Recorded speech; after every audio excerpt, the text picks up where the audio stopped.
Le grand combat patriotique pour l'avenir radieux de notre pays. La patrie ou la mort, nous vaincrons.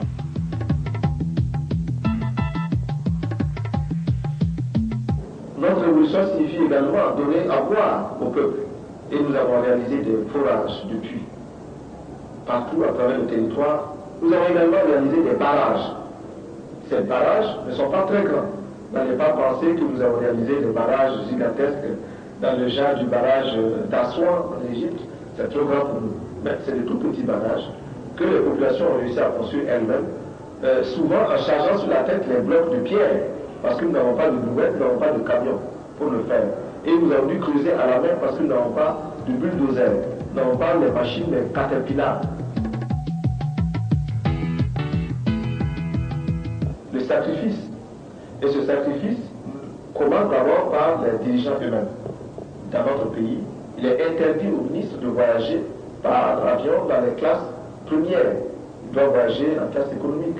Nous avons supprimé les voitures de luxe et nous avons pris de toutes petites voitures pour nos ministres, lesquelles voitures sont économiques et permettent au peuple de récupérer les sommes ainsi économisées pour faire des dispensaires pour aider d'autres populations.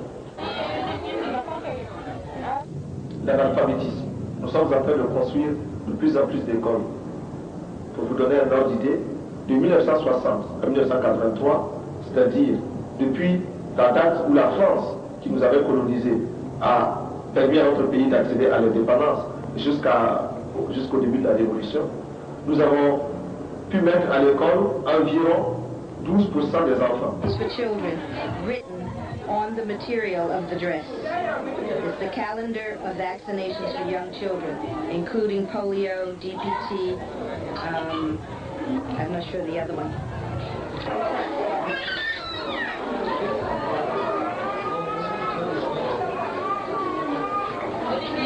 Nous avons construit beaucoup de dispensaires. Nous avons vacciné les enfants contre les principales maladies, 4 principales maladies des enfants. Et cette vaccination a été un si grand succès que même les pays qui sont autour de nous ont fait vacciner leurs propres enfants. Les pays qui sont voisins du Burkina Faso. Et cela, c'est appelé opération commando.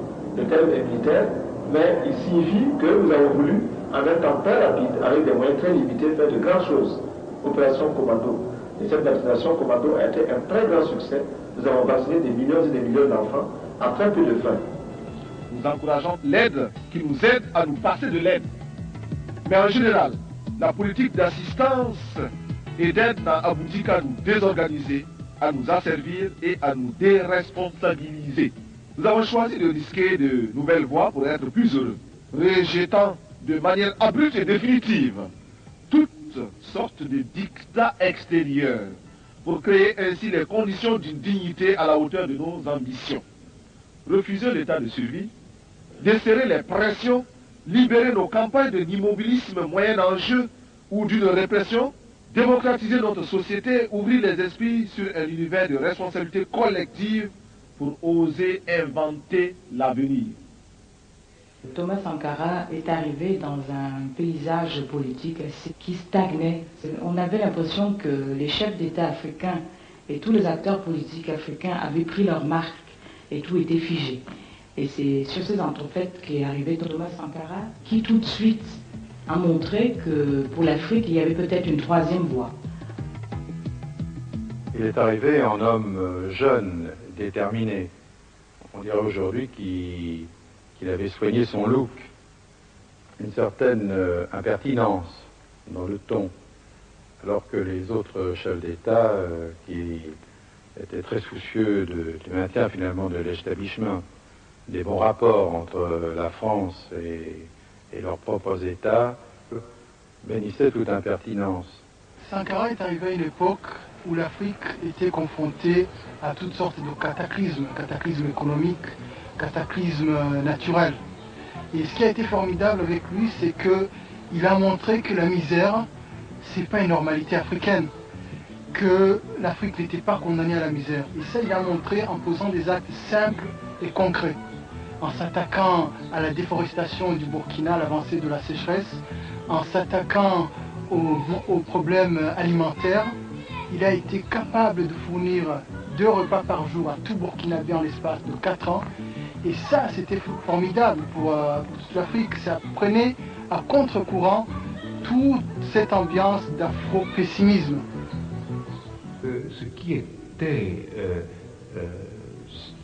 fascinant et émouvant dans l'expérience de Thomas Sankara et du Burkina Faso, c'était cette volonté de s'arracher au colonialisme, de mettre en pratique un programme de développement autonome, de faire appel à la participation effective des habitants du pays, de réhabiliter aussi la fierté nationale, la fierté d'appartenance à une culture.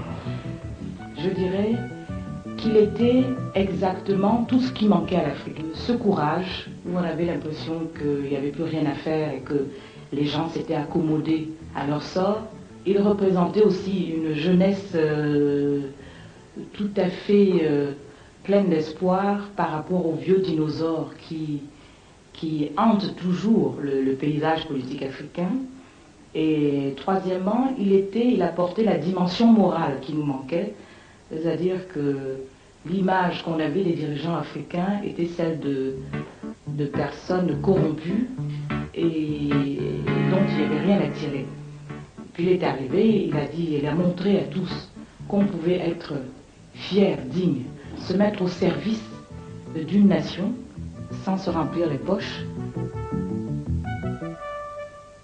Le territoire libre d'Afrique, dénommé Haute-Volta, s'appelle désormais le Burkina Faso.